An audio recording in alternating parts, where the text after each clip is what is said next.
Kita bukan nyudutin dia. Intinya saya menjelaskan tentang sejarah papa saya. Tidak bersahabat.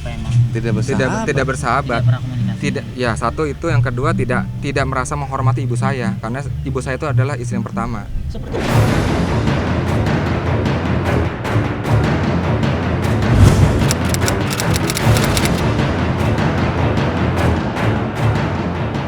Konflik internal dalam keluarga almarhum Jojon rupanya membuat Henny Mariana, istri ketiga sang komedian, akhirnya angkat bicara setelah lama bungkam dan diam dalam persembunyiannya. Pasalnya, setelah anak-anak almarhum dari istri pertamanya mengungkap sejumlah kekecewaan mereka atas segala perilaku Henny, termasuk saat Henny baru memberitahu ketika almarhum sudah tak sadarkan diri di rumah sakit, adalah salah satu hal yang coba Henny klarifikasi.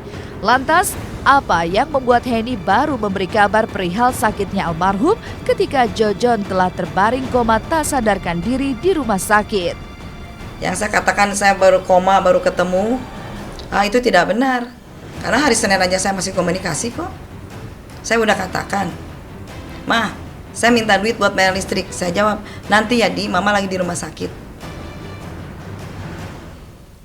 Lagi ngurusin papa di rumah sakit. Jam 6, hari Senin kan? Hari Senin itu tanggal 3 apa ya? Saya lupa. Nanti jam 4 ya saya turun ke bawah, ke ATM," saya bilang. Jam 6.30 dia SMS cuma, "Mas sudah transfer belum?" Cuma itu. Papa itu tidak ada kontak. Papa masuk rumah sakit mana, lantai apa, itu mamanya kan. Terus di kamar apa. Pas tiba-tiba dia masuk rumah sakit tanggal 3, tanggal 5 dikabarin Papa sudah koma. Itu aja yang saya pikirkan, kesal. Kenapa sih ibaratnya Papa tuh masa hidupnya tidak mau komunikasi. Kecewanya itu pas waktu komanya aja baru saya. Hari Rabu saya kasih tahu, karena udah hati saya juga takut ya, jadi jam 8, "Cepat kamu datang dong ke sini, bapak kamu tuh gini. Jadi tidak mungkin lah kalau saya katakan sudah koma itu ini salah. Silang pendapat mencuat tidak lewat kabar sakitnya Jojon semata yang diakui mantan istri beserta anak-anaknya telat mereka terima. Perihal hubungan pertalian darah yang kian renggang juga dipertanyakan Adi dan keluarga. Menurutnya, istri ketiga sang ayahanda justru menyekat silaturahmi Jojon dengan anak-anaknya. Lantas, benarkah jika Henny telah membatasi intensitas pertemuan antara almarhum dengan anak-anaknya? Dan benarkah jika selama ini justru Henny lah yang paling banyak memfasilitasi segala kebutuhan anak-anak Jojon?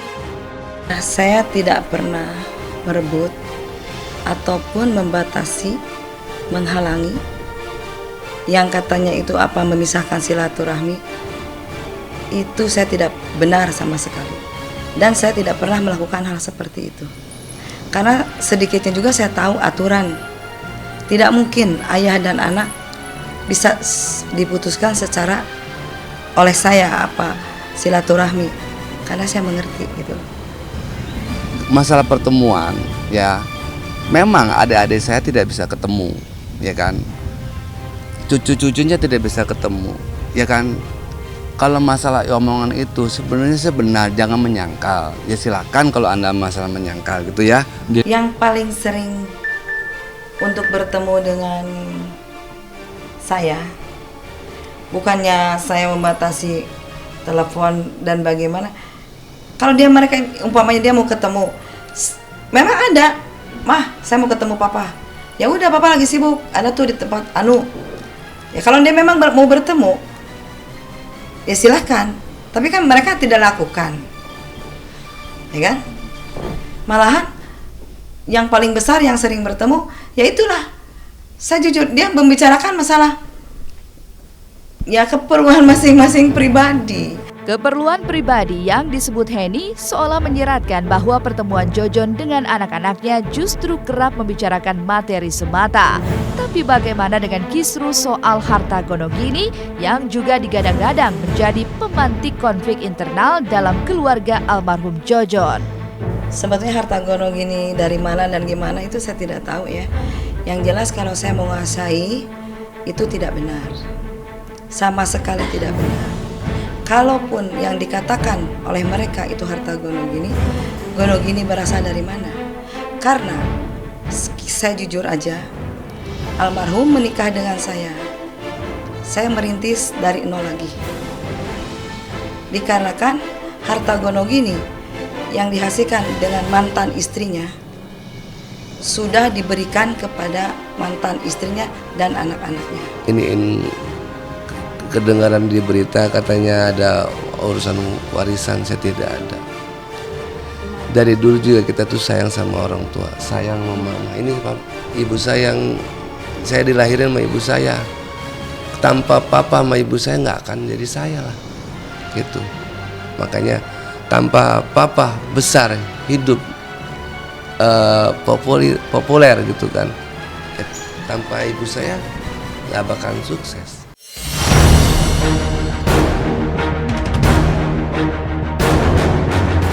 Perdebatan dalam keluarga almarhum Jojon seolah membuktikan bahwa komunikasi di antara mereka selama ini tidak berjalan baik sebagaimana mestinya.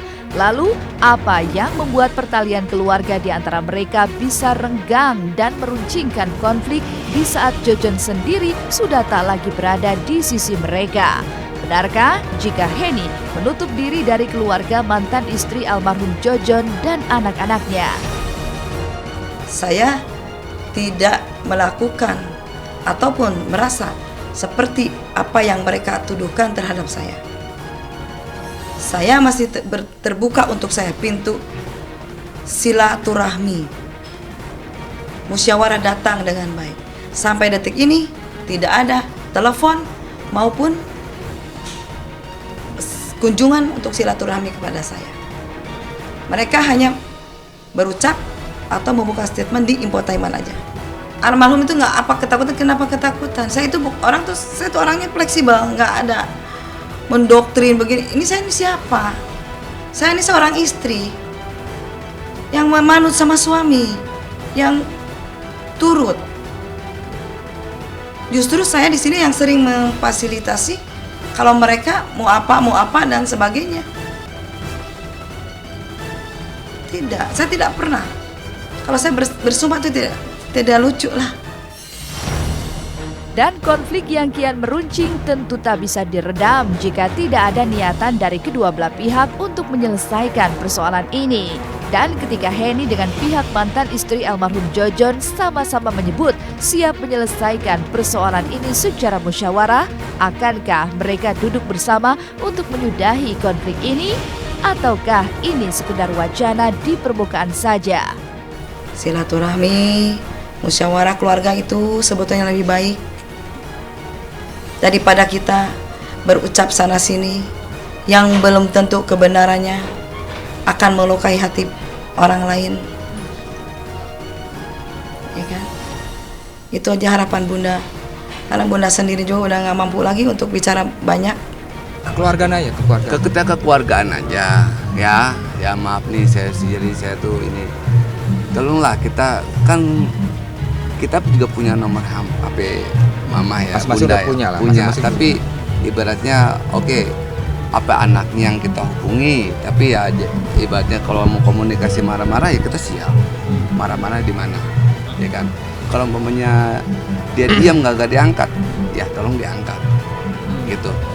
Nah kita kan sebagai anak mau ke keluarga, tujuannya sampai di mana posisi, ya jangan sampai berlarut-larut gitu. Mungkin gini, andaikan dia berpikir kita kejauhan ke Sentul ya, kita ketemu di mana gitu kan, kita rembukin, kita ngobrol baik-baik, layak kita ke keluarga, kita welcome kok.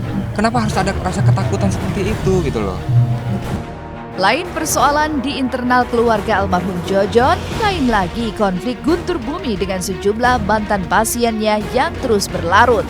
Benarkah jika R masih sangat trauma dan terganggu kondisi mentalnya hingga saat ini?